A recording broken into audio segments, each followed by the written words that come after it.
Primeira coisa, quando você vai falar de bioprospecção, como eu já tinha falado, não adianta só você descobrir, tem que saber qual que é a aplicação. Então você precisa saber a área que você quer aplicar esse bioproduto que você está com interesse. Então tem várias áreas, farmacêutica, agrária, ambiental, alimentos, os biomateriais e a bioenergia. Esse é o primeiro passo. Qual que é a aplicação que você está tentando ter? E existem algumas estratégias, digamos assim, estratégias superiores ou estratégias macros, para você desenvolver essa pesquisa, todo esse processo de bioprospecção. Eu vou falar aqui as 4 estratégias principais. A primeira é etnobiológica, que ela é a mais antiga, digamos assim. É a estratégia que, como que ela funciona? É a estratégia que a gente capta o conhecimento das comunidades indígenas, comunidades tradicionais, dos conhecimentos populares. Então, às vezes o índio ou uma população indígena já faz uso da bioprospecção, já faz uso de um remédio, de um fitofármaco ali, que é derivado de planta, e ele já sabe utilizar, mas ele muitas vezes ele não sabe qual é o composto em si. Então a etnobiológica, essa vertente, essa estratégia, ela realmente tenta capturar, desenvolver esses produtos que não foram totalmente desenvolvidos, assim. Claro que eles já possuem já fazem o efeito que eles são necessários nessas populações, mas eles podem ser desenvolvidos em produtos melhores, com mais eficiência, enfim. Então, não só das comunidades indígenas, como comunidades tradicionais, ou mesmo até um conhecimento popular. Às vezes você fala, pô, minha avó fala para eu tomar chá de boldo quando eu estou com dor no joelho. Ah, mas o chá de boldo, se a gente for analisar numa metodologia científica, pô, tem várias moléculas bioativas ali que têm realmente essa função. Então, a etnobiológica é todos esses conhecimentos que as populações indígenas, tradicionais e os conhecimentos populares foram desenvolvendo ao longo do tempo, né? Então, ela é bem interessante e bem importante nesse novo mundo. Bom, e a ecologia molecular é a segunda estratégia. É uma estratégia mais nova, digamos assim, que ela considera a metagenômica, aí as sub-áreas dela, que é a metatranscriptômica, a metaproteômica. Eu vou explicar um pouco mais sobre essas técnicas, mas é basicamente você fazer uma coleta de um DNA ambiental, de vários DNAs, e aí você consegue inferir se aquele DNA ele tem algum tipo de ele gera algum tipo de bioproduto. A gente já está formando muitos bancos de dados, né, com informação dos DNA, então você já sabe que aquele gene já é um gene de interesse, um gene de valor agregado. Bom, a terceira estratégia é a quimiosistemática. Eu acho que é a estratégia mais utilizada pelo meio científico e uma das mais antigas no caso do meio científico. E ela é basicamente você fazer uma análise filogenética primeiramente. Então, o que considera? Você considera que por exemplo, eu quero pegar uma alga tal, eu sei que ela é desse gênero, ou dessa família, ou enfim, eu já sei até a espécie dela, e aí eu dou uma pesquisada na literatura, nos conhecimentos científicos, para ver se outras algas do gênero dela, da família dela, já possuem algum tipo de bioproduto, algum produto que eu tenho interesse. Então, meio que você já colhe um conhecimento já estabelecido, assim, pelo menos já te dá um norte. A gente não pode falar, essa planta do mesmo gênero vai produzir o mesmo produto. Muitas vezes não, mas a gente já sabe que possivelmente ela possa produzir esse produto. E por fim, a estratégia tentativa e erro é uma estratégia que a gente faz meio sem informação preliminar, é uma coleta meio randômica. E lógico, a gente já está testando uma coisa sem uma informação inicial, então a taxa de acerto é mais baixa, né? E esse método ele não é muito indicado, principalmente se você tem pouco recurso, você realmente quer acertar.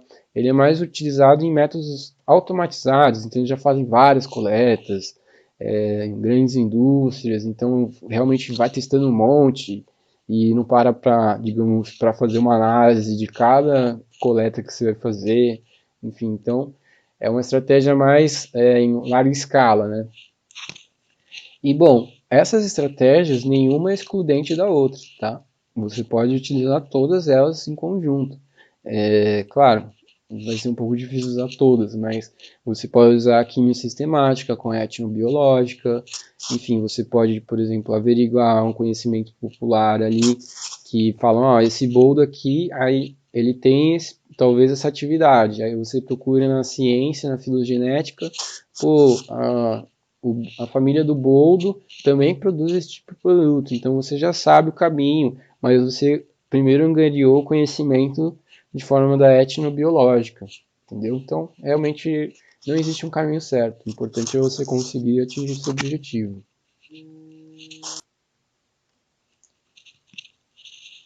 Bom, então continuando, a gente pode realmente fazer uso de diversas estratégias para fazer esse desenvolvimento dessa bioprospecção.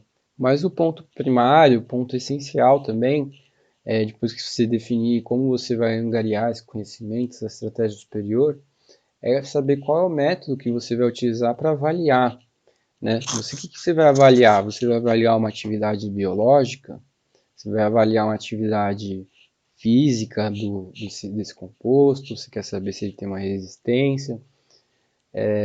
Ou outro tipo de avaliação. Então, isso também é bem importante você denotar antes de você desenvolver qualquer tipo de projeto nesse sentido. E bom, alguns exemplos aqui da atividade biológica, a gente tem muito testes contra patógenos e organismos que são de interesse para a gente inibir o crescimento deles. Aqui tem um exemplo bem clássico. A gente pega um extrato, a gente fez a extração desse bioproduto e coloca nesses pequenos circulizinhos e a gente coloca uma bactéria, um fungo, uma levedura aqui para ver se ele consegue realmente desenvolver uma inibição. Então, esses halos são de inibição desse crescimento dessa bactéria, desse fungo. Então, esse é um método clássico, assim, mas existem outros métodos de teste contra patógenos, existem diversos métodos disso. Aí, o segundo passo, a segunda grande atividade biológica que é avaliada é a nutrição animal, que a gente insere algum produto natural nessa alimentação e a gente verifica, houve uma digestibilidade bacana, houve um ganho de crescimento, ou mesmo outros parâmetros que a gente pode ter específicos de cada espécie.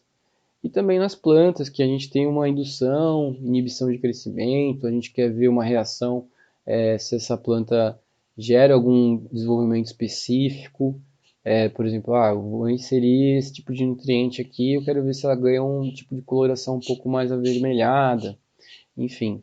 Então, são diversos tipos de testes de atividade biológica, principalmente os de toxicologia, que são muito envolvidos, principalmente na parte farmacêutica, ou mesmo a parte de desenvolvimento de novos produtos, que a toxicologia ela é bem grande assim. Bom, e nas vertentes físico-químicas, a gente tem como avaliar as propriedades mecânicas, a bioestabilidade mecânica e física desse bioproduto, as interações químicas e as propriedades químicas. Por exemplo, eu quero desenvolver um bioplástico. Então eu quero saber se esse bioplástico ele é resistente, se ele vai não oxidar ou ter algum tipo de reação, ou, por exemplo, com essas peneiras aqui, eu quero verificar se ele tem um tipo de granulometria interessante, esse meu bioproduto, ele consegue passar nesses vãozinhos. Ou ele não sofre um processo de oxidação numa estufa, ele não degrada tão rápido. Então são avaliações físico-químicas, né? Não são as avaliações biológicas, digamos assim. E tem as avaliações, digamos assim, genéticas, que na verdade são as coletas que a gente tenta identificar quais são esses genes, essas proteínas, esses RNAs que são de interesse para a gente desenvolver um produto. Aqui tem a máquina de PCR, aqui uma máquina de sequenciamento de nova geração. Falar um pouco mais da metagenômica para não deixar tão em aberto. A metagenômica nada mais é que você fazer uma coleta de um DNA ambiental, que seria uma coleta tipo do solo, da água, um tecido, e a gente pega diversas partes de DNA ou RNA de diversos organismos. Então, isso que é interessante, a gente coleta muita coisa, a gente consegue desenvolver muita coisa de uma vez só, com uma única coleta. E a gente consegue até averiguar organismos que a gente, hoje a gente não consegue fazer o cultivo. Então, a gente nada mais é a metagenômica do que a gente fazer essa coleta desse DNA ambiental.